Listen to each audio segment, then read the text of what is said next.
Stipe, I watched an interview with you the other day. You were in a gym somewhere, I think it was on MMA Weekly, and you said something really interesting about retirement. You were like, I don't want to think about it, you just want to keep going. And as long as you're healthy and as long as things are going the way that you're going, you don't want to think about it. Jordan Burroughs did an interview the other day at 29. He's the oldest guy in the American wrestling room.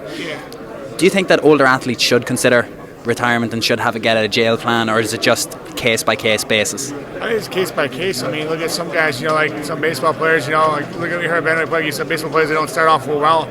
Also in the last 8 years of their life, man, they're just killing it. It's depends. I think you gotta listen to your body, you gotta listen to your heart, and if you're having fun or if you're not.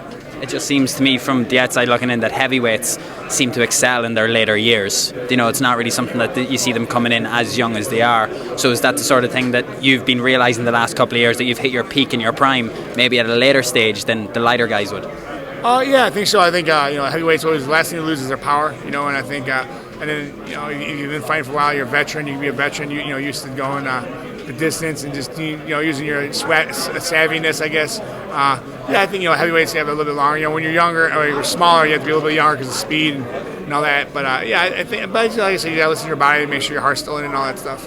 Yourself and Francis had an interesting back and forth on social media before, when you were posting who you have beaten as champion. He was posting who he had beaten en route to being the champion. Looking at who he has bet, do you see that as He's not champion, who en route to a title fight? And that's the next thing I was going to ask you, because you cut people off in interviews whenever there's a chance of being mentioned that you could lose. Is that positive self-belief? You just want it around you all the time? There's no question about it. I train way too hard. I sacrifice way too much. I'm like, listen, I don't care who it is. As long as I'm here, no one's going to be champ.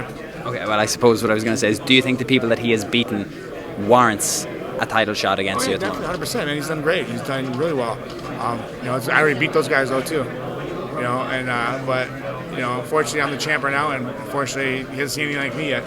And you are quite modest in a sense that you're on the verge of becoming the most dominant heavyweight champion in UFC history, but this seems like it's just maybe the first on that one for you. You seem that calm and relaxed. Yeah, listen, man, I'm not worried about that record. I'm worried about Francis. The guy's a big guy, throws hard. He comes to fight, and I win the fight, I break the record. So, why do I got to worry about the record? Thank you very much.